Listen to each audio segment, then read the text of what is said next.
Hey everyone, welcome to today's video. Actually, before we jump into it, let's do a wrist check. I am wearing one of my favorite watches to wear, the 116610 LV from Rolex.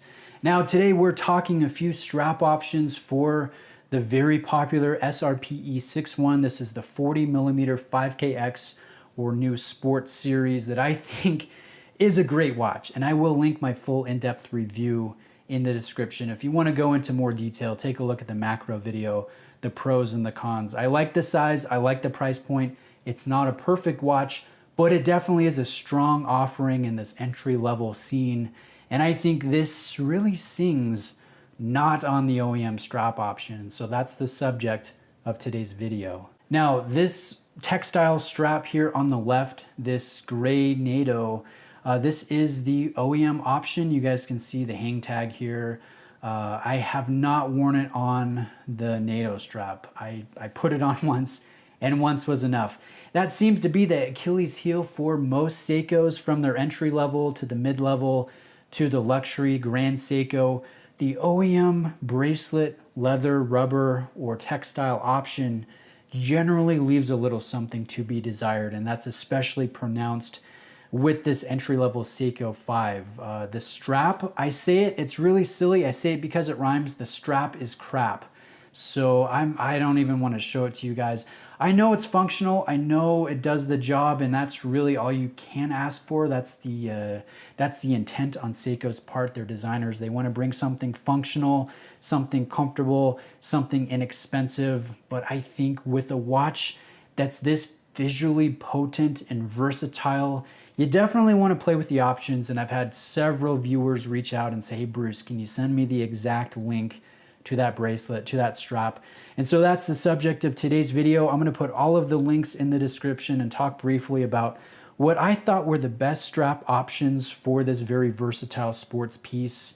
And they're not all the options. You can get a great Barton Elite silicone strap. You can get a great NATO strap, nicer than the OEM option from a number of brands. So this is not an exclusive list. This is just the ones that I thought would work best with this anthracite color combination that I was drawn to. So let's start, actually let's start with the watch. In case you're shopping this watch, I got mine from Mimo's Jewelry. That's an authorized dealer for Seiko in Long Beach, California. Mimo is an awesome guy. I know him. He gives good pricing, good customer service, and I believe he has most of them in stock right now. So that's where you can get the watch. Now, the bracelet that it comes on is an Uncle Seiko product. I reached out to Larry, who runs Uncle Seiko. He's an awesome guy, really good guy. And I said, hey, this 40mm 5KX, this is a great model, and I think it's gonna sell very well for Seiko. And I would love for you to beat strap code to the punch with a good bracelet option. And he said, you know what? I've already been looking into that. The 20mm bracelet that I designed for the Speedmaster actually works with the SRPE. So he sent me the Holzer, which is, again, made for the Speedmaster. You just have to bend the end link ever so slightly as you're, fixing it into position. It's very easy to do. It's not difficult. In fact, let me pull this watch up in front of the camera and show you the fit is actually really well, from the top, from the side profile.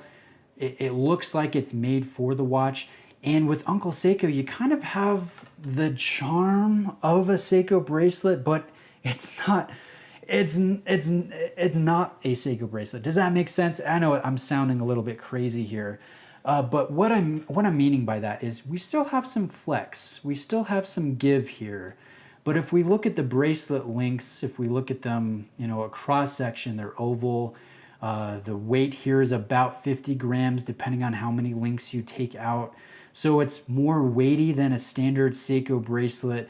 The links are shorter, they're better constructed, it's more comfortable, and you get more adjustability in this clasp. So I think it kind of encompasses the feel, the DNA of a Seiko OEM bracelet, but it's just a little bit nicer, if that makes sense.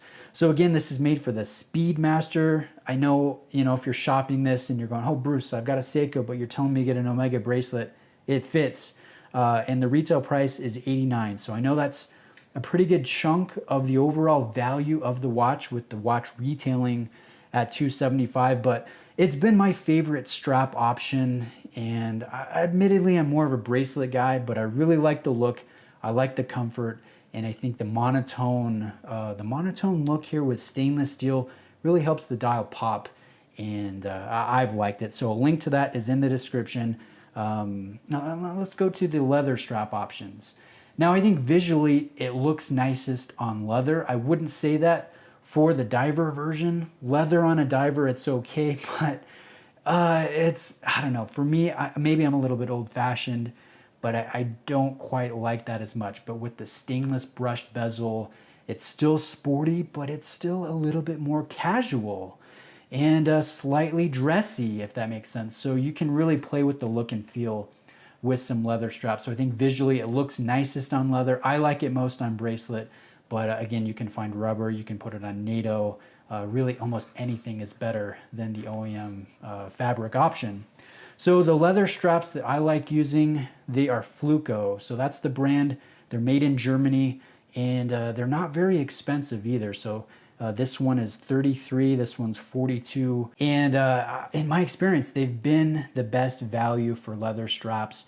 Now, I'm not a huge strap connoisseur. I'm not super versed on what's out there, but I found Fluco, and I've stuck with them over the years. I think they make some really good stuff for the money. They're handmade, the quality is here. And then when you actually, take it out of the packet, when you first get it in the mail, it has that fantastic leather smell. Does that make sense? I might be sounding like a total creep here in the video, but you guys know when you get a new pair of leather shoes and they just smell fantastic.